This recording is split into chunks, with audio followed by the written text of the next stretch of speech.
koze na Madame Chantal aheje gusenga ndasubiye kuramutsa mwese mu izina ry'umwami wacu Yesu Kristo. Amen. Amen, amen. Murakoze. Ariko ku wa gatatu heze twaganiriye tuti kuki hariho hari Imana ituba ubutakamba kw'abantu bayo, mbere hari n'aho baba basenga bisozesheje ariko ntibumve. Ico ni ikintu gihambaye cyane, kuko igituma gihambaye cyane ku bwanje ni kubera yuko igihe hari ibintu bigoye cyane, hari bike abantu baraga senga senga senga sisonzeshe ariko quelquefois ça peut arriver, ça arrive, Imana ntiyumva ayo masengesho. Tugomba rero kuvyiga, kwiraba neza, kandi twaramaze no kuvyiga mbere fois passé. Twarabisomye muri Yeremiya igice ca 11 mu murongo wa mbere gushika kuri 17. Twarayaze ingene ubwoko bw'Abisiraheli bwari ubwoko bwari bwaratoranijwe kubera sekuruza wabo yari Aburahamu, murabizi. Hanyuma natwe nyene twiga ku Banyisiraheli, natwe biratwigisha kubera ukwizera twarabaye abo mu ruvyaro rwa Aburahamu mu kwizera. Arico gituma ijambo ry'Imana riri mw'isezerano rya kera rituraba ko nk'uko Imana yagendana n'Abisiraheli bavuye mu gihugu ca Egiputa baje i Kanani mu gihugu c'isezerano, niko natwe biriko biratugendera twebwe abizera. Tuvuye mu vyaha ayo tugerageza na Egiputa, tugenda tugana iwacu mw'ijuru,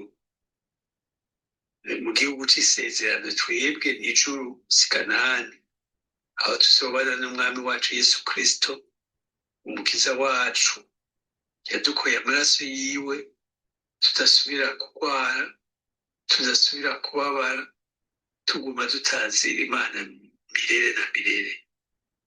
Aho rero muri Yeremiya twarahasomye, turabona yuko Imana yagendeye abavugishwa b'Imana batari bake, ibabwira ko bakwiye kugabisha abayigarariza, nk'uko natwe iguma itugabisha igihe tuyigararije, itugabisha mu yatravera ijambo ryayo, itugabisha mu buryo bwinshi, tugabisha ariko ntitwumve. Ico gituma tuguma dusaba ikintu mu Mana. Muri Yeremiya rero yarakomeje avuga inzira yo kwikingira ayo mabi yose, ko ari ukugaruka ku Mana. Ico yavuga umavuga ko ari ukugaruka ku Mana. Natwe rero ivyo bikaba bituraba uko nyene, kandi bahavuye bahama Yeremiya kuko yahemukiye igihugu. Bamwita ko yahemukiye igihugu, nk'uko wigisha ijambo ry'Imana by'ukuri azohamwa namba atamaze guhanwa, kuko rega vyaratangwe nuko mutabibona. Kuko ubu urabona ivyo bigisha imihezagiro, bigisha gutunga, bigisha amaviza, ariko wigishije guheba alcool, ukibigisha divorce, ukigisha guheba divorce ko bategerezwa kubaka neza, ukigisha contre l'homosexualité, baca bakwiruka ko no gufungura ushobora gupfa no kwica bakakwisha. Vyaratangwiriye ariko nyene. Nerigeze kubabwira yuko hari umuntu bigeze gutumira muri Amerika, yaravuye mu Burundi, baca baramubwira bati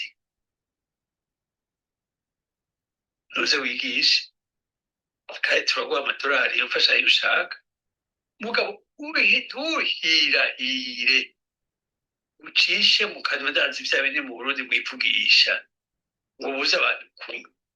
Tuhirahire ngo ubuze kwahukana, tuhirahire ngo ubuze uvuga ivyo gusambana canke ibintu vyerekeye homosexuality, bizoba bigupfaye. Hanyuma rero urumva vyaratangwiriye nuko nyine ijambo ry'Imana rigenda kayombekere buhoro buhoro buhoro buhoro atanduka.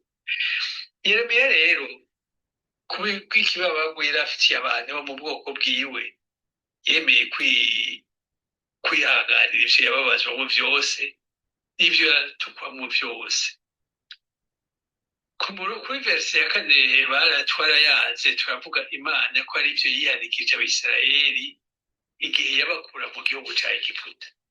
En fait, c'est ça l'alliance, nicyo sezerano. Hari ivyo yihanikirije Abisirayeli igihe yabakura mu gihugu ca Egiputa abatwara mu gihugu c'isezerano. C'est ça l'alliance, nicyo sezerano. Natwebwe nyene hari ibintu yatwihanikirije igihe yadukura mu vyaha. Mu majambo make ivyo yatubwiye ni nk'ivyo yababwiye. Yagize ati nimunyumvire. En fait, isezerano ifitaniye n'Imana agomba kwiruka mu majambo make. Yavuze iti nimunyumvire. Mukore vyose ivyo ndabategetse, uko niko muzoba abantu banje, nanje nzoba Imana yanyu. En fait, c'est ça le résumé. Imana ishaka yuko tuba abana bayo, tukaba abantu bayo, nayo ikatubera Imana. Kandi Imana igomba ko tuba bera nk'uko Imana ari yera. C'est ça isezerano. Ubirenzeko, umva uburenze kw'isezerano, c'est clair. Ku murongo wa gatanu twaravuze tuti Imana kugira ngo yavuze iti kugira mbone gushitsa indahiro nariye basokuruza yuko nzobaha igihugu gitemba amata n'ubuki. Uko bimeze ubu natwe n'uko bimeze, uko kugira ngo turagwe ijuru nuko tuzokumvira tugakora ivyo Imana yadutegetse, tukayibera abantu bayo, nayo ikatubera Imana yacu. Majambo make iryo niryo sezerano nk'uko nabibabwiye abantu dufitaniye n'Imana. Ko yabwiye ku murongo wa gatandatu titangaza aya majambo abwira Yeremiya ati n'amajambo y'isezerano. Ati kandi isezerano yaragihanikirije ku murongo w'indwi nk'uko twabibonye. Imana yabivuze kabiri kose. Iti naho kibabaje rero ku murongo w'umunani, naho Imana yabihanikirije ntibavyumvise kuko natwe yama yatwihanikirije kituvyumve. Ugaca usanga turi yogoroyogoro, ugaca usanga abantu bo bitwa ko bari mw'ishengero bari mu nduru, ugaca usanga ijambo ry'Imana barisiga. Kandi ijambo ry'Imana ico ndarikunda. En fait, harya Bibiliya irimwo vyose, irimwo inyishu yose. Mwarumvise yuko ijambo ry'Imana batubwiye yuko ijambo ry'Imana riza, imbuto zimwe zikagwa mu mahwa, izindi ku mushi, izindi zikagwa hanze, izindi zikagwa ku mabuye, izindi zikagwa mu mahwa, izindi zikagwa mu nzira, izindi zikagwa mu ivu ryiza. Vyo murabona zikwa mu ivu ryiza ningi. Ico gituma rero ndibibatangaje, c'est bien écrit, byanditse muri Bible. Urumva rero Imana nico catumye rero abashitsa ko ingorane. Mu gifaransa bavuga ko kiyeme bien châtie bien. Umwana ugomba kumurera neza uramuhana, ukamukangira kandi ukamuhana umukunda. Hanyuma rero ivyo yarabibwiye Yeremiya, iramwihanikiriza. Hanyuma yababwira muti none vyavuye bigenda gute? Uko vyavuye bigenda vyageze gute? Iswite niyo tugomba kwiga uno munsi. Dusomere muri Yeremiya igice ca 14 umurongo wa mbere gushika kuri 20, gusoma buhoro buhoro, titwihuta, ntaco turiko turihutira kugira tubyumve neza. Yeremiya kangahe? Igice ca 14 umurongo wa mbere gushika 22. Okay. Rero ndasoma mu izina rya Yesu. Ibyo Yeremiya yavuze ku vy'uruzuba rwari rwateye. ijambo ry'uhoraho riza kuri Yeremiya rivuga ivy'izuba.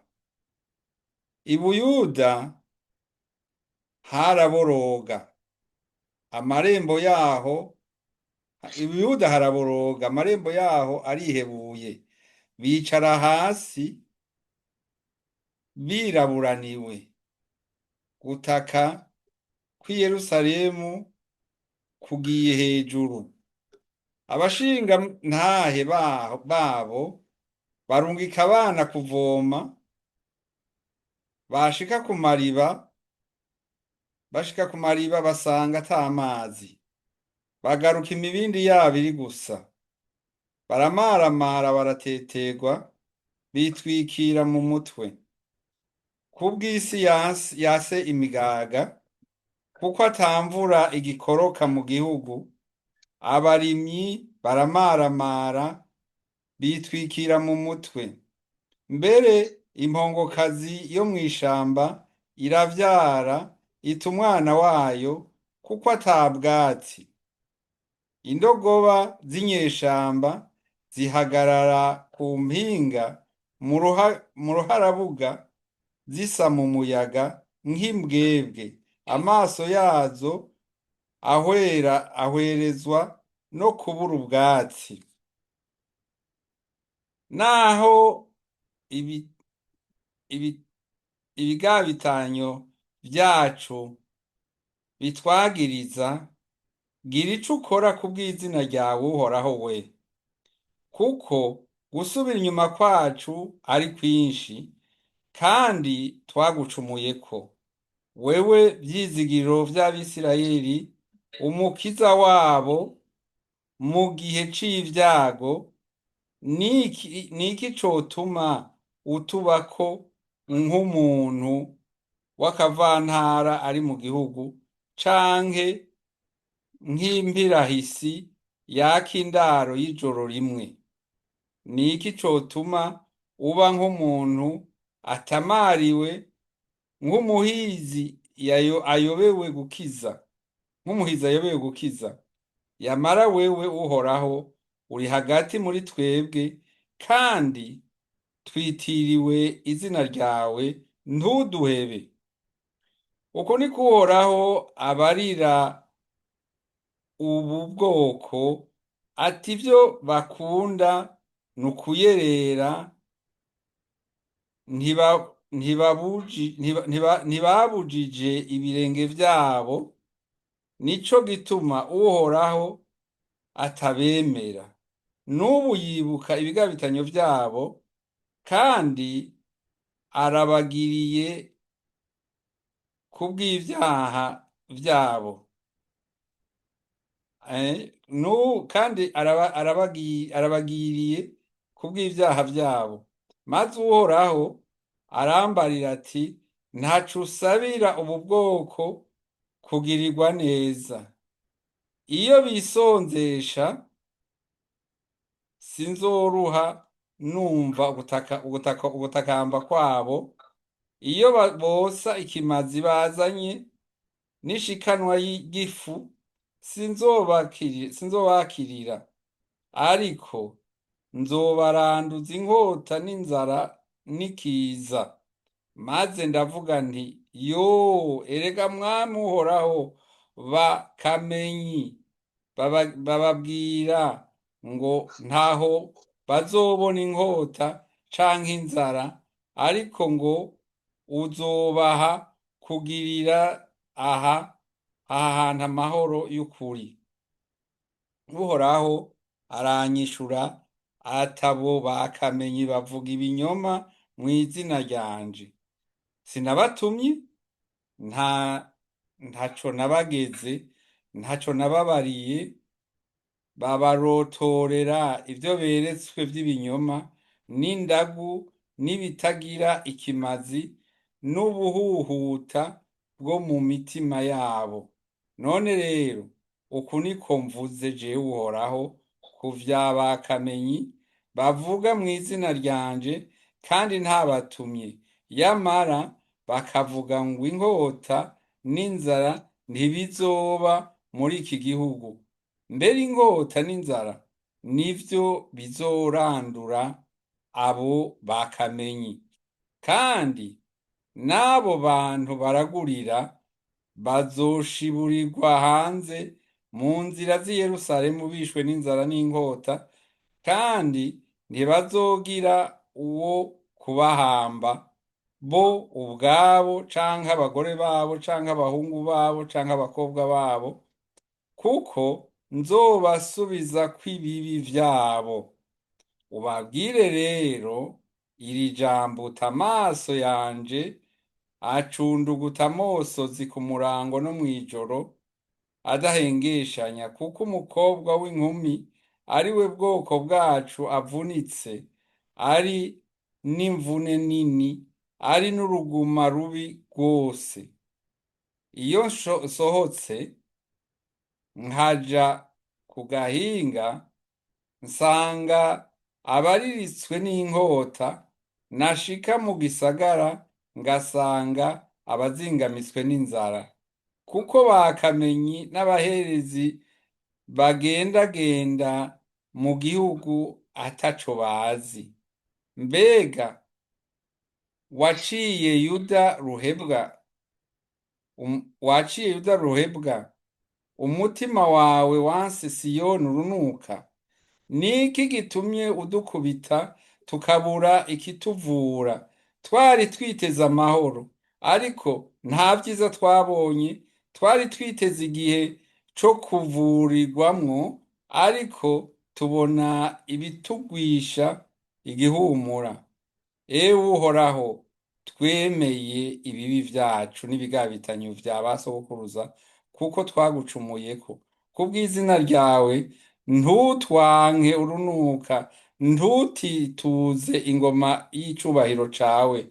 Nutwibuke, ntiwice isezerano wasezeranye natwe. Mu bigirwamana vy'imburakimazi vy'amahanga hari vyoshobora kurekura imvura? Canke ijuru ubwaryo ryoshobora kurekura iyo umurindi?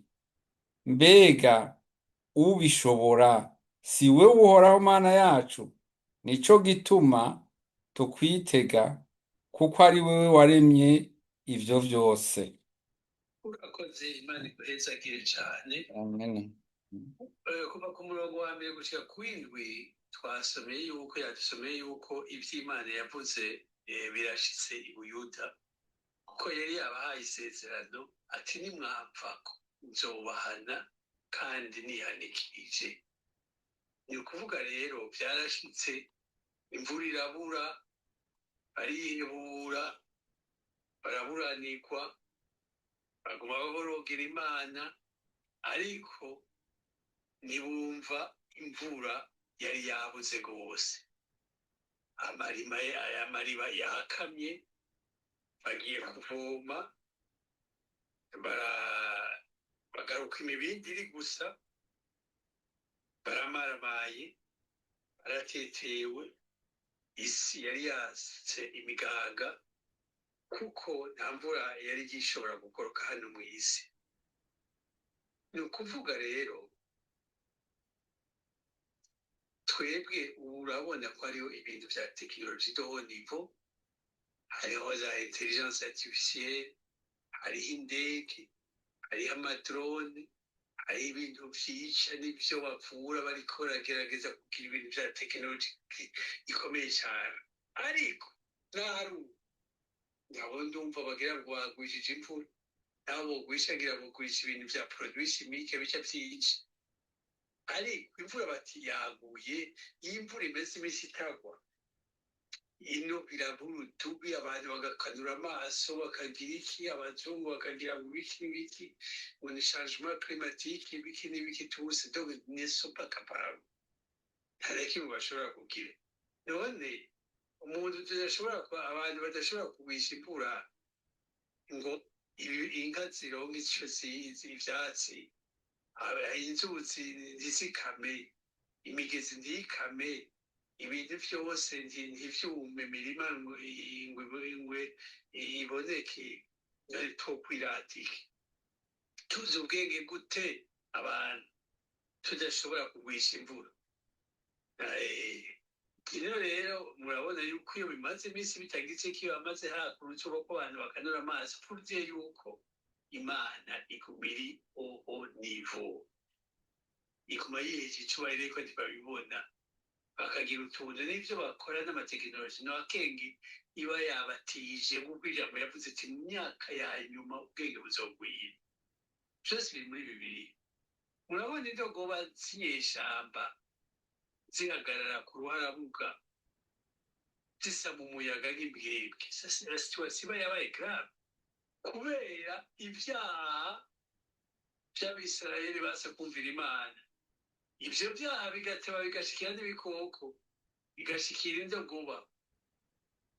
Umurongo wa 5 ati impongokazi yo mw'ishamba iravyara igata umwana kuko atabwazi. Ivyo byose kubera ibyaha by'abantu. Abantu baratevye barakwegera indogoba, barakwegera impongokazi. Na twebwe tugize ibyaha birakwegera impongokazi, bigakwegera ibikoko vyo mw'ishamba, bigakwegera imisiba, bigakwegera amasazi. Ico gituma dukwiye kwiyubara tukaba abana b'Imana, tukaba abantu b'Imana, hanyuma nayo ikatubera Imana. None mwumva se twokwirata iki atari Imana yacu gusa? Imana yacu gusa niyo dukwiye kwirata. Ntituyirate tumaze gushika mu gikorane canke turiko turasenga canke ahandi ngo duce dukinisha agakomokomoya. Dukwiye kwirata Imana yacu ngo dukore ivyo yadutegetse vyose, ngo dushitse isezerano ryayo, tuba abana bayo, nayo tubera Imana, niho izokumva amasengesho yacu. Notre Dieu est fidèle, natwe tube fidèle. Aho niho tuzoba turiko turakora igikorwa c'Imana. Urazi ugorokeye Imana bagende nk'uko Imana ishaka, burya nta uri kuravuga ubutumwa, ukambara nk'uko bibereye, ukavuga nk'umwana w'Imana, ukambara nk'umwana w'Imana, ukiyumvira nk'umwana w'Imana, ugasoma ibintu nk'ivy'umwana w'Imana, ugafasha abantu nk'umwana w'Imana. Umurongo w'icumi Imana yadusomeye pasayire, Imana yibuka ibigabitayo, kandi iyo Imana yibuka ibigabitayo vyacu ica ibikorerako ikaduhana kugira ngo twihanure. Umurongo wa 11 Imana yabwiye Yeremiya iti ntaco usabira ubu bwoko kugirirwa neza. Urumva aho byari bigeze. Donc yari dialogue entre Dieu et Jésus. Iti ntaco usabira, ndakwingiza ntaco usabira ubu bwoko kugirirwa neza. Kenshi na kenshi rero erere dukunda kugira, dukunda gusabira ibihugu vyacu ngo Imana ibitabare, ekonomi igende neza, ibitabare, baronke esanse, turonke esanse, itabare ibi bihugu tumererwe neza, itabara abantu baronke ivyo bafungura, itabara abantu ntihagure uruzuba, itabara abantu n'ibindi. Mugabo ugomba gusenga neza, il faut traiter les causes, mais il ne faut pas traiter les symptômes. Qu'est-ce que ça veut dire? Ça veut dire umuntu ashaka agwaye ashushe, aha muri Buraya bavura neza cane, ntibaca baguha imiti y'ubushuhe canke ngo baguhe antibiyotike, canke igihe babanza kuraba les causes vyatewe n'iki. Natwe rero ifo ko turaba rero no mu masengesho nyene, ifo ko turaba les causes vyatewe n'iki, ikintu vyatewe n'iki. Igihugu cacu kugira ngo kimererwe gutya, kugira ngo tube inyuma, kugira ngo tugire iki. Murashobora kuvuga muti, kandi n'abandi bagashobora kubivuga ati none kuri kuvuga ivyo Uburundi ari ubwa nyuma, tuduka mu bihugu vya nyuma Qatar za Dubai za Chine za Japan zikaba ziteye imbere cyane none nibo bakijijwe gusumba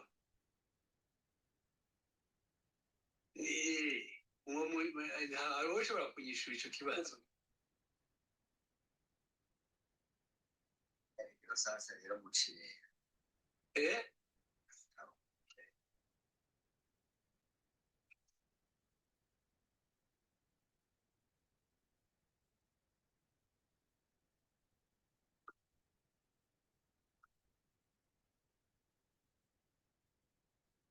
umvise ikibazo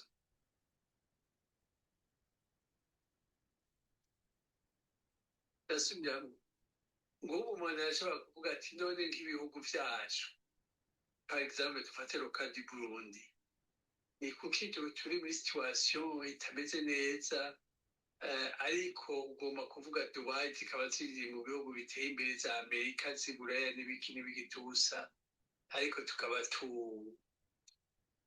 tudahagaze neza au point de vue économique au point de vue ibintu nyene vyo gufungura vyo kugira neza muvyumvira kwiki nihagira ubunyishuro mwamunyumva hari ibyaha byadusubije inyuma cane twakora ibyaha gusoma abo muri Dubai nibaza ko hari n'ibyo tubasumbya nko kwiba nko kwicana nako karorero ntanze kubesha birashoboka merci nta wundi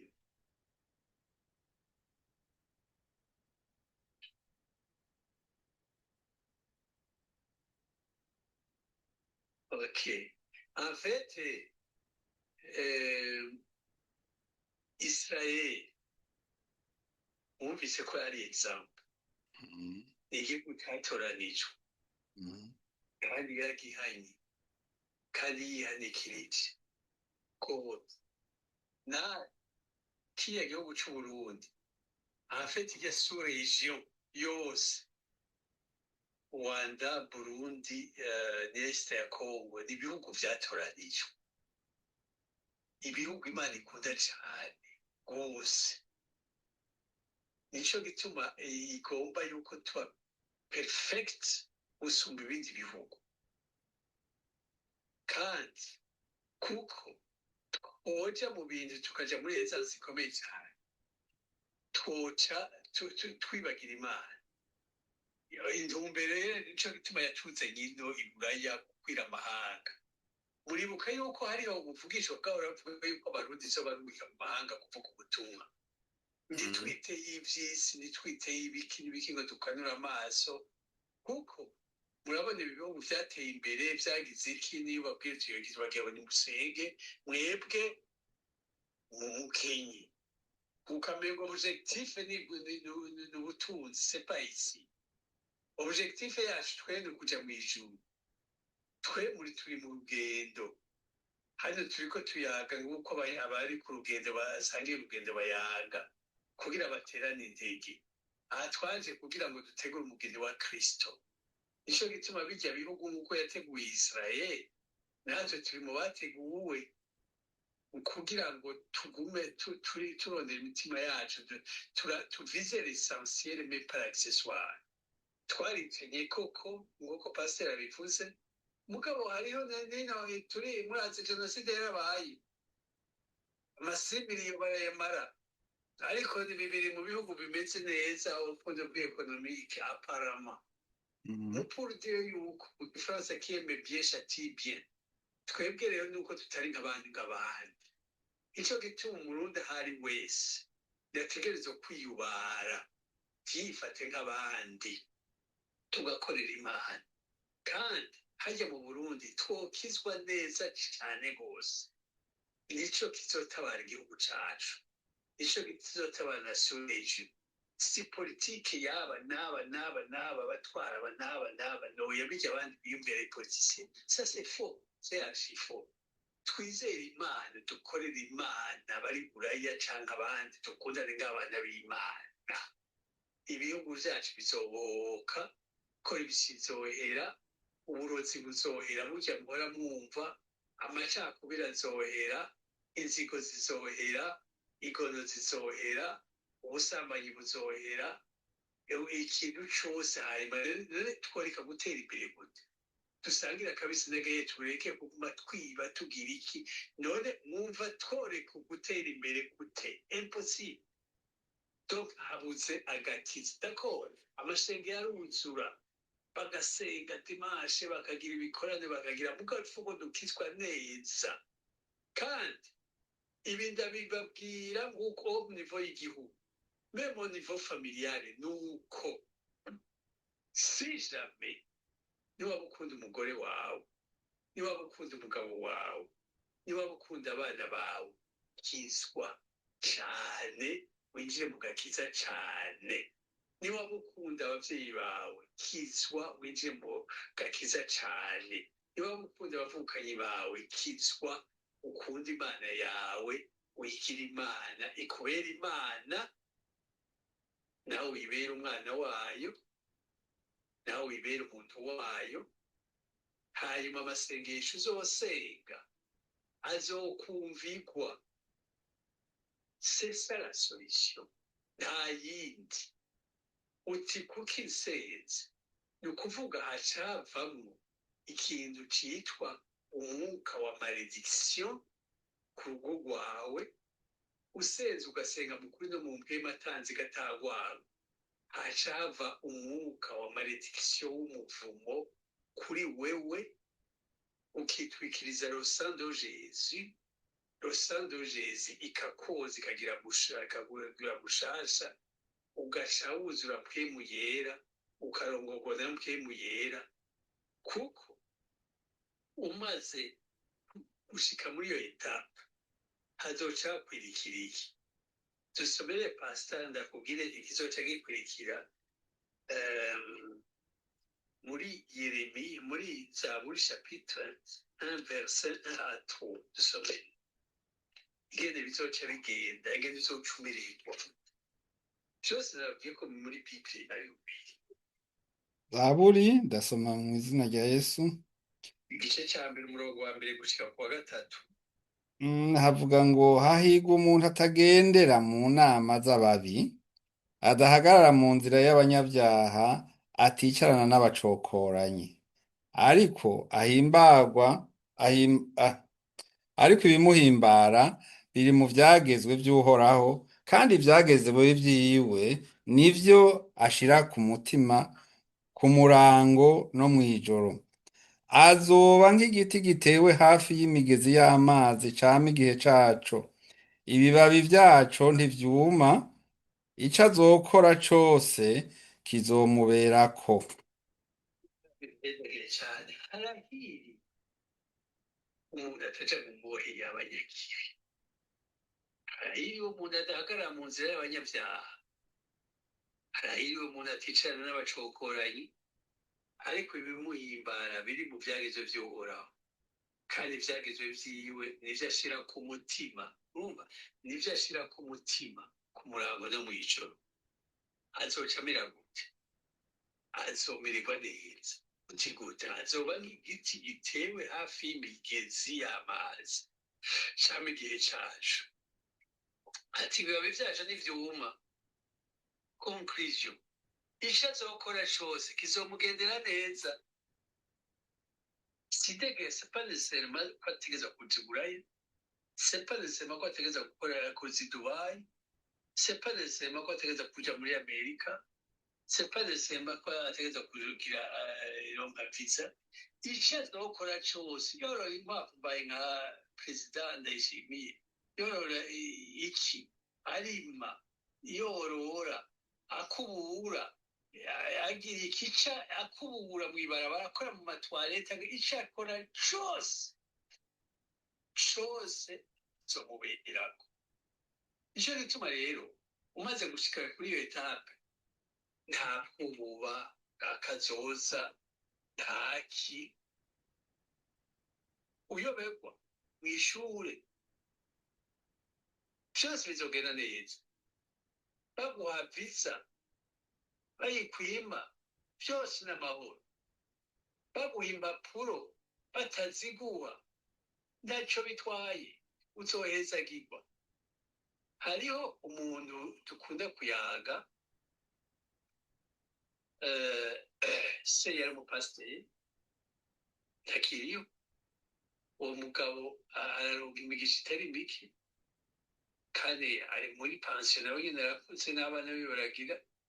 Ndamubwira nti erega iyo mihezagiro ni ya yandi ya pasiteri papa wawe yaguma acumukura. Yari muri aza pasiteri ba kera bari bafise zaze nk'igihugu, yaduga imitumba amanuka aduga hariya mu bihugu mose, imvura imunyagira avuga ubutumwa hariya na hariya. Abapasiteri murazi yafise ikoti itameshe aduga amanuka. Iyo mihezagiro ni iri kuko urahezagirwa gushika ku majenerasiyo n'ayandi. N'abuzukuru wawe ni uko ngo ye nawe kwitwegera nyine yitwega ngo yanaje ndasenga, donc ndikashaka gutwega. Donc en fait c'est ça normal mu majenerasiyo yacu. Effectivement ibihugu vyacu mu myaka y'ikera effectivement kuko yabifise passé twaricana, irongora abagore babiri, bitwaragira ibiki n'ibiki, barabandwa barabasongora. Iyo nivyo bidukwirikirana kugira rero tugerageze kufa iyo liaison. Ifo yuko dukizwa cyane, tugorokera Imana. murazi byo kubarongera n'ububabura ko bikiriyo. Ivyo byose mu majenerasiyo ntiyakidukwirikirana. Ico gituma rero ivyo byose dukwiye kubipa tukwinjira mu Mana rwose, titube akazuyazi. kuko kuba akazuyazi upfumu ubivamo, kuko uri mu kazuyazi Imana irasesemwa gushika yumva nose. Tonge rero dukizwe cyane. Urashobora kuvuga, hari abantu bashobora kuvuga ngo ino kuvuga ishengero ry'ubu, abantu bo mu ishengero baracana ngo abapasiteri abakibiki n'ibiki n'ibiki. Ufite yo kubibona wewe kizwa, umontre werekane l'exemple, kuko Imana ntizokubaza abandi, izokubaza wewe ku giti cyawe. Kuko nibashika imbere y'Imana, Imana izokubaza iti wewe wabigenjeje gute, qu'est-ce que tu as fait? Izokubaza ivyo Tere yakoze, ivyo Tere yakoze. Ok, ufite yo kubibona, faut montrer l'exemple. Umuntu wese azogera ku giti ciwe. Rero nico gituma rero Imana yabwiye Yeremiya ati ntaco usabira ubu bwoko kugira ngo bugirigwe neza. Kenshi na kenshi rero turakunda gusabira ibihugu vyacu byuko vyomererwa neza. Twari tubisubiye kubisabira tubisengera ngo twihane, kandi natwe twihane tubone ukugirirwa neza kw'Imana. Banse kwihana, ubabwiye bakanga kwihana nawe. Ijambo ry'Imana nivyo nababwiye ku misi yose vyanditse muri Bible.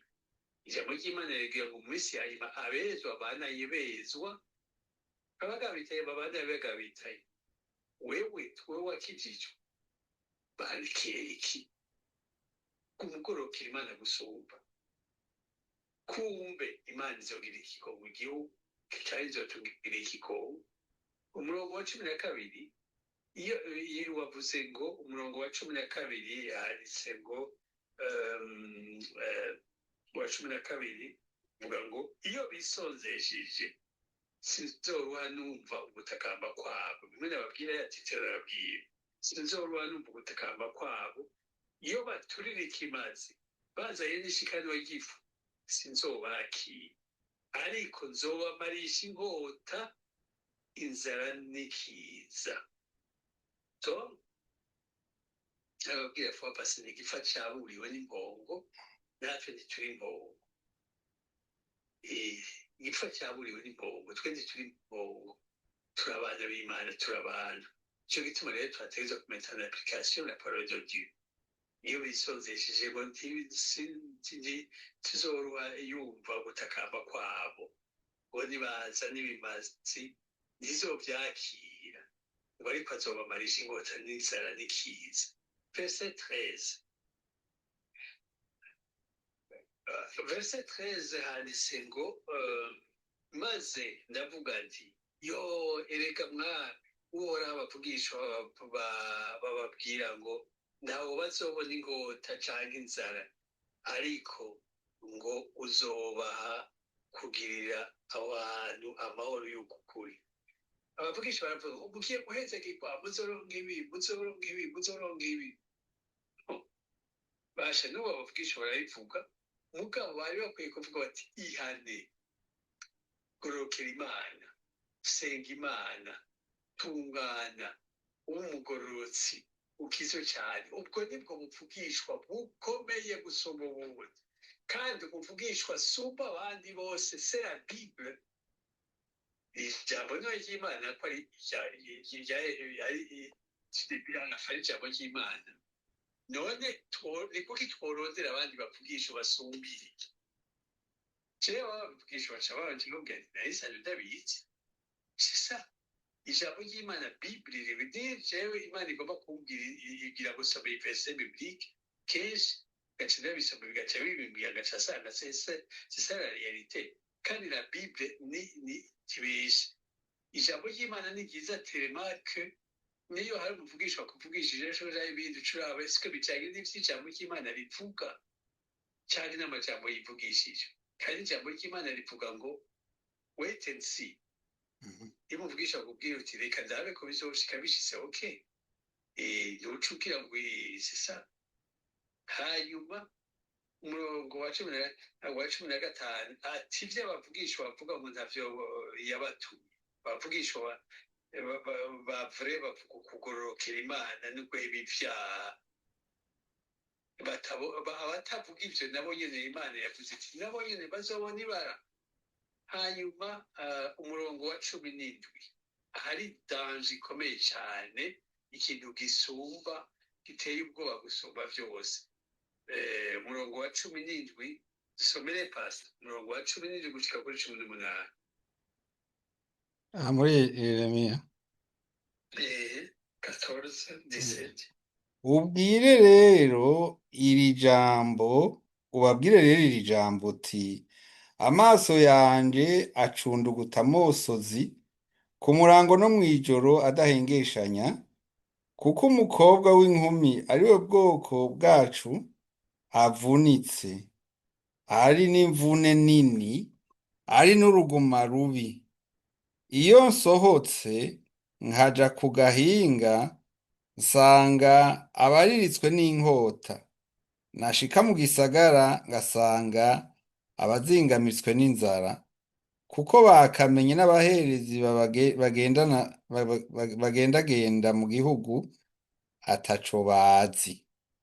Yesu ashimwe cyane. Ni ukuvuga Imana irababara kubera ibyaha byacu, kubera n'amakonsekansi yavuye mu byaha. Jusqu'à ce que ababwira ati amaso yaje acunduguta amosozi ku murango no mw'ijoro. Iyumvira Imana icunduguta amosozi ku murango no mw'ijoro kubera ibyaha byacu, kubera konsekansi. Ivyo rero birababaza Imana. None dutewe dutume Imana icunduguta amosozi kubera twebwe. Muri Yeremiya verset 19 handitse ngo Yeremiya ntaheba gutakambira Imana. Yeremiya ati twemeye ibibi byacu n'ibigabe bitari by'abasokuruza kuko twagucumiyeko. Urumva nawe nyene kugira ngo arabe ko vyoteba bigenda neza yaciye yishiramo.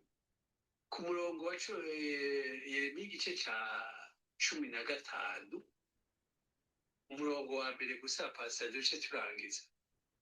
Yeremiya 15 handitse ngo umutwe w'amajambo ngo uhoraho yishura Yeremiya. Maze uhoraho arambarira ati naho Mose na Samweli bohagarara imbere yanje, umutima wanje ntiwohangaza ubu bwoko, bahinde bave mu nyonga zanje bagende. Yego Imana iguhezagire. Urumva ko Imana iravuga iti naho Mose na Samweli bohagarara imbere yanje, umutima wanje ntiwogirira imbabazi ubu bwoko. Purdiye yuko navuze nti hariyo amasengesho adashobora gushikira Imana itumva nawe wokwizonzesha gute. donc condition sine qua non duhebe ibyaha dukorera imana tugororokera imana.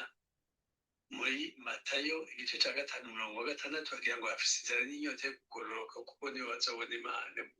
Dore tugira inzara n'inyota yo kugororoka tubishyire mu ifu, imana izotugira neza. Imana irumva ugutakamba. Hanyuma rero twize muvyigishe mubimete en application, tubimete en application, uzomererwa neza, umuryango uzomererwa neza, generasiyo yawe izomererwa neza, kandi unduru tuzoja mw'ijuru. Tugume kw'isezerano ry'Imana, tubane amahoro, hanyuma tuba amahoro, hanyuma tuzoshika imbunda marembe mu gihugu c'isezerano, tuba abantu b'Imana n'abana b'Imana, nayo izotubera Imana. Dusenge. Mana Data wa twese uri mw'ijuru, turaje imbere yawe tugusaba imbabazi, kandi twese twaragucumuyeko. Nico gituma nagize nti abawubona baracumuye ku Mana nibahari ni twese. Hari ivyiyumviro bica mu kanwa mu mutwe wacu, hari ivyo tuvuga, hari ivyo twaciyemo, hari ivyo ibihugu vyacu vyakoze kubera twebwe, kubera twasasiriye. Kuko uko tungana twese ngaha, naho twoba twitwa ko turi bake, iyo tugororokera Imana, n'ubu twogororokera Imana irokiyokira tungana kuri iyi platform, Uburundi bwokira. Ngaho turakwinginze dusavye ikigongwe, kandi iri jambo ntitwarishira mu ngiro, tugatabara amahanga azotabaruka, kuko nawe watanguje n'intumwange. Ariko iri jambo ryaradushiseko, natwe uko turi kose dutabare, utwigishe, udufashe, kandi tubabarire cane cane. Tumaze kumva amajambo menshi, nayo tumaze kumva dushika ngaha kuri iyi platform Simaki. Yoshobora gutabara amahanga, yoshobora gutabara igihugu cacu, yoshobora gutabara imiryango yacu, yoshobora gutabara n'ubuzima bwacu, yoshobora gutabara n'ishengero.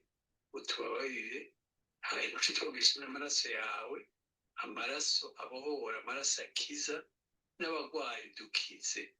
Ubane natwe, ugumane natwe, utugirire ikigongwe, kuko warabivuze Mana nzima muri Matayo igice ca 28:20, sinzogumana namwe, sinzobata, nzogenda namwe gushika muhero w'isi. Aha turi twita ko turi mu mahanga, tubudute, tube hafi ijambo waturungikiye, turishire mu ngiro ryitse ko ari kwako ntitugende. Zobukoze icubahiro n'icawe, byose bigende neza mu izina ry'Umwami wacu Yesu Kristo. Amina. Murakoze, Imana ibahezagire.